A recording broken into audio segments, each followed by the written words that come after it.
nyolek-nyolek, nggak boleh kamu nyolek-nyolek. Oh iya, maafin ya Mbak ya. Ada apa Mbak ya? Tadi megang-megang ponakan Nggak aku. boleh Mas, pegang-pegang anaknya orang walaupun Mas itu ngefans. Ternyata dia ngefans banget sama kakak Grace. Aduh bapak, jangan seperti itu ya. Jadi bikin panik Bunda Natali nih. Mrs. Devi bukan sih ya? Iya. Kan aku mungkin mikirnya udah aneh-aneh. Iya. Ternyata ngefans. Kalau ngefans tapi nggak boleh Aku megang-megang. minta foto tadi Mbak. Oh gitu, kalau minta foto harusnya ngomong dulu sama Iya, aku. iya. Aku boleh foto ya? Boleh. Just another lazy Sunday. Feels like Oke, terima kasih ya Mbak ya. Iya, next jangan bikin takut ya. Maaf Mbak. Hai Ibu Pintar. Nah, sekarang udah ada Mrs. Devi nih di sini. Iya Mbak. Nah, Ibu Pintar, nanti kita akan ngobrol-ngobrol bersama Ibu Intan, psikolog. Jadi kita akan ngobrol-ngobrol bagaimana sih ceritanya yang lagi viral itu. Tetap di Ibu Pintar. Halo Ibu Pintar. Nah, di samping aku ada wanita-wanita hebat ini. Aku perkenalkan dulu, di sebelah sini ada Ibu Intan. Nah, dia sebagai psikolog dan juga membahas tentang kasus yang dialami Mrs. Devi tentang anaknya yang menjadi korban pelecehan. Ibu udah tahu ya? Udah, karena kan viral ya. Jadi aku tuh baca, terus akhirnya ketemu di sini. Iya, aku sempat juga lihat video-videonya yang viral itu. Nah, aku mau tahu dong gimana ceritanya dan kejadiannya pada saat itu. Oke, cerita singkatnya itu sebenarnya waktu itu aku lagi pergi ke sebuah mall sama suami dan anak aku. Waktu itu kami mau menonton sebuah acara live show anak.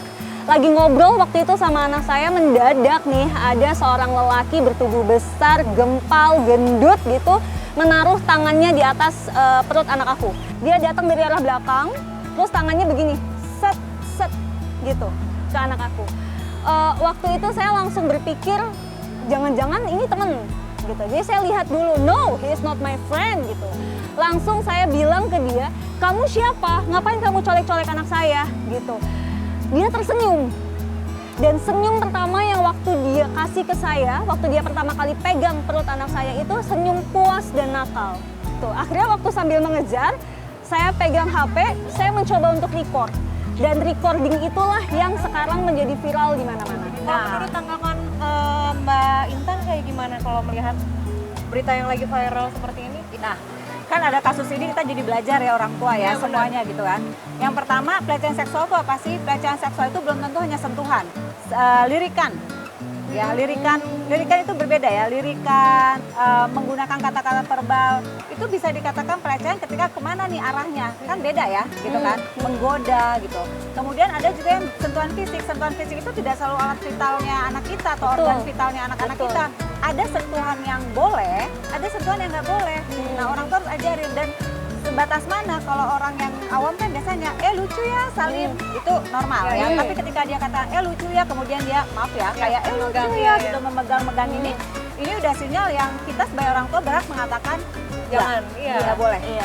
Dan aku rasa sih Mbak, menurut kejadian yang aku alami sekarang, sebenarnya untuk pengajaran itu tidak hanya pada anak sekarang ternyata. Orang dewasa di sekitar kita pun perlu untuk diajarkan tentang hal ini gitu, supaya tidak meremehkan tentang sentuhan, pencolekan, pencubitan, atau bahkan raba-raba, ngegerayangin itu, supaya tidak meremehkan. Karena ternyata waktu kasus ini naik, ada loh sekian persen masyarakat yang menganggap itu cuman hanya disentuh, Aku juga pernah. hanya dicolek, hanya dipegang. Tidak sedikit yang bilang saya lebay waktu saya stand up for my kids, waktu dia disentuh oleh orang asing tanpa izin saya. Begitu. Karena memang pelecehan seksual itu ada levelnya kan, ada yang ringan, ada yang sedang, ada yang berat. Betul. Tapi walaupun Namanya levelnya pelecehan itu ringan, pelecehan. tetap aja itu pelecehan. Karena kalau diabaikan nanti dia bisa meningkat ke hal yang sedang atau ke yang berat. Gitu. Dan ini efeknya trauma kepada anak kan. Kita harus tahu, makanya kenapa kita orang tua tuh mengajarkan kepada anak. Misalnya nak, kalau misalnya ada yang mau kenalan, boleh salamannya seperti ini. Atau kalaupun boleh ajarkan genggaman. Bahkan kita mencontohkan, contoh misalnya harus ajarkan, ini masih boleh nak. Gitu. Tapi kalau misalnya dia gini, boleh nggak bun? Boleh. Yang nggak boleh gimana? Misalnya kalau udah Raba-raba. gini. Nah, jadi gini-gini nih.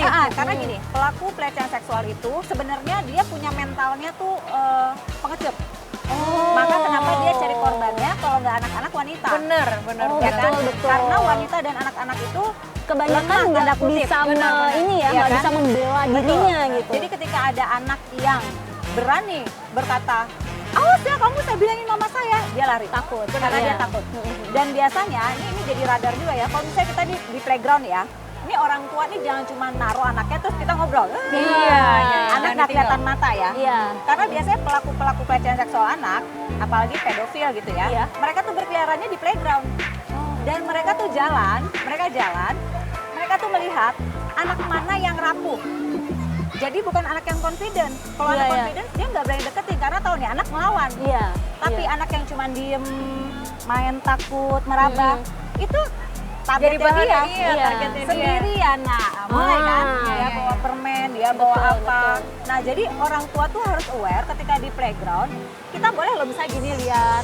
Terus lihat nih ada laki-laki atau perempuan, ini nggak ada anaknya nih, dia sendirian nih. Kan kalau misalnya kita jagain anak, anaknya pasti ada dong lain-lain. Iya, iya. Kok dia nggak ngapa, tapi kok dia keliling ya. Itu udah boleh jadi alarm pertama kita. Betul, Kita ngomong, tapi kita nggak boleh menuduh ya, tapi Iya. kita berwaspada boleh Waspada. ya. Kok perasaan gue nggak enak ya sama ini. Iya, iya, Bayang benar. gini, kita liatin karena bisa jadi dia sedang mengintai mencari korban. Walaupun anak kita bukan korbannya, tapi sebenarnya kan dengan kita waspada, dia pergi. Betul.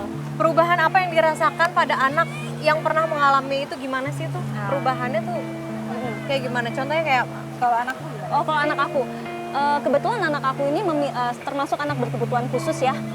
Dia autis, jadi belum bisa diajak untuk berbicara, gitu.